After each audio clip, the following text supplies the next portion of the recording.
हमारे भाई बोले थे कि मुझे तालियां नहीं चाहिए, तो जो तालियां आपने बचा के रखी थी वो मुझे चाहिए।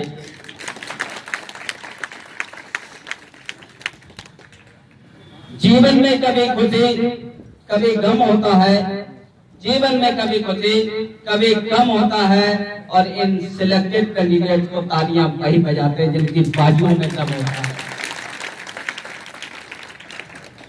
भैया ने अपना परिचय दे दिया तो आप बड़े सीरियस होकर सुन रहे थे, अब मैं भी अपना परिचय दे दूं। मेरा नाम मौर्य मगन पाल, मेरा नाम मौर्य मगन पाल, श्री हीरालाल जी के लाल, मौर्य नगर बरेली में आवास। कार्य शिक्षा का विकास आसान नहीं है राहें, फिर भी कुछ कर गुजरने की चाहें, मिटा दूंगा अंधियारा, यही परिचय हमारा।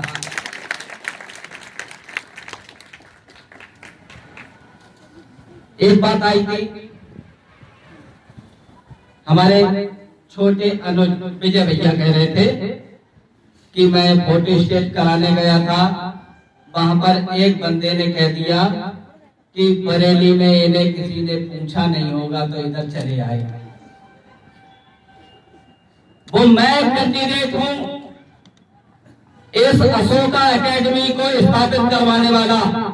मैंने ये सोचा था कि मैं गांव का रहने वाला हूँ, हरिओम जी गांव के रहने वाले हैं, विजय जी गांव के रहने वाले हैं, हम सब गांव के रहने वाले हैं। जब गांव का रहने वाला गांव के रहने वालों की मदद नहीं करेगा, उनके पास नहीं आएगा तो कौन आएगा? तो वो एकेडमी को लाने वाले हम और हरिओम जी हैं। हरिओम जी ने मेरे साथ बीएड किया है, मेरे साथ पढ़ाई की है, आज भी मित्र हैं, आगे भी मित्र रहेंगे, और इसी तरह से आपके इस क्षेत्र का मार्गदर्शन करते रहेंगे, ऐसी मेरी कामना है। और मेरे भैया ये बता रहे थे 1-2 नंबर से कुछ लोग रह गए हैं, ये सुनकर मुझे दुख हुआ। उनके लिए मैं कहना चाहूंगा कि लक्ष्य न ओझल होने पाए, लक्ष्य न ओझल होने पाए, कदम मिलाकर चल और सफलता तेरे कदम चूमेगी, आज नहीं तो कल। भाइयों, आज बड़ी खुशी हो रही है कि इतने पढ़े लिखे लोगों के बीच में आज मुझे बोलने का अवसर हो रहा है, अवसर मिला है, और मैं भी आप लोगों की तरह अध्यापक हूं। मुझे मंजिल का पता नहीं था। जब मैंने अपनी पढ़ाई पूरी कर ली तो मेरे ये समझ में नहीं आ रहा था कि मैं करूं क्या। घर वालों से पूछता हूं, वो बेचारे खेती करते थे, बोले लल्ला हम तो पैसा लगा सकते हैं, जो चाहे सो करो। मैंने पढ़े लिखे लोगों से पूछा, हमारे समाज में उस समय मेरे संपर्क में पढ़े लिखे नहीं थे,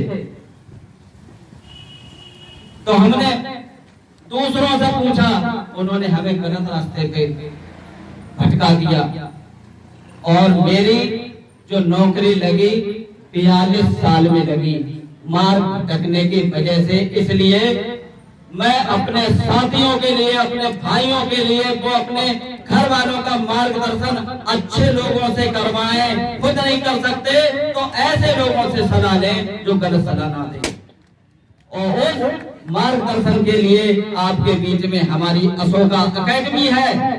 और ये संचालक महोदय की तरफ से मैं कहना चाहता हूँ, अगर इस क्षेत्र का कोई गरीब बच्चा है जो फीस नहीं देता, किताब नहीं दे सकता, पढ़ने में अगर रुचि रखता है, तो मैं फ्री में उसका एडमिशन इस एकेडमी में करवा दूंगा।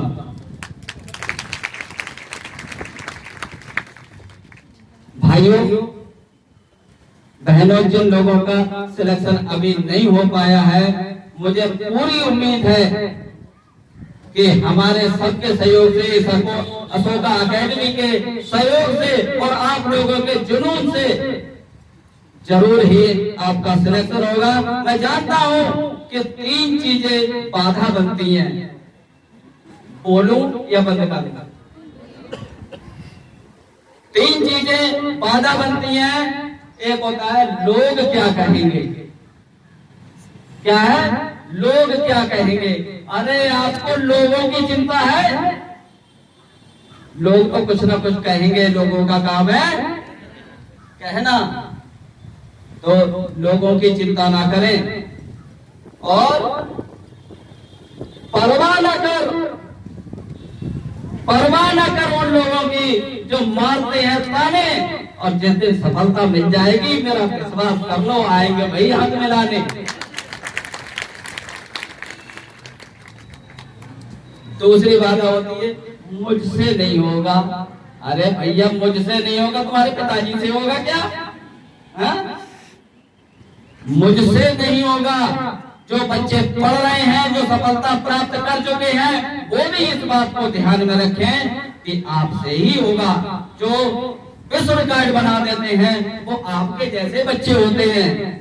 जो सम्राट अशोक बन गए वो भी आपके ही जैसे थे, और उन्होंने देखो दुनिया में अपना झंडा गाड़ दिया। और आपके सामने जो मंच बैठा हुआ है, इन्हें देखिए, इन्होंने भी अपने अपने क्षेत्र में झंडे गाड़े हैं। और ऐसा मेरा विश्वास है, आपकी योग्यता पे पूरा भरोसा है, आप टैलेंटेड हैं और आप भी अपने अपने विभागों में झंडे गाड़ देंगे। एक बात तालियां बजा दो।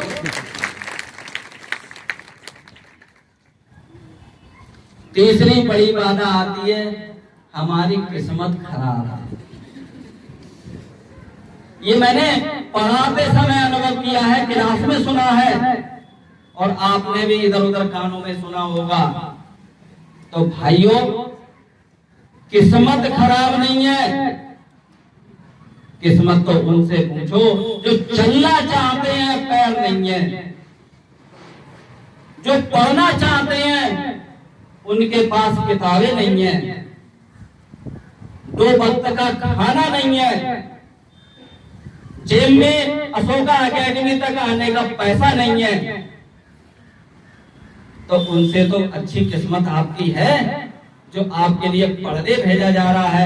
अगर आपको सफलता प्राप्त करनी है तो हमें बिल्कुल सीरियस होकर पढ़ना है और अपने पढ़ाने वाले पे हमेशा भरोसा रखो। और जिसने भरोसा तोड़ दिया उसकी डोर टूट जाएगी, और डोर टूट जाएगी ये समझ लो कि आप कहाँ हो गए, ये मुझे बताने की जरूरत नहीं है।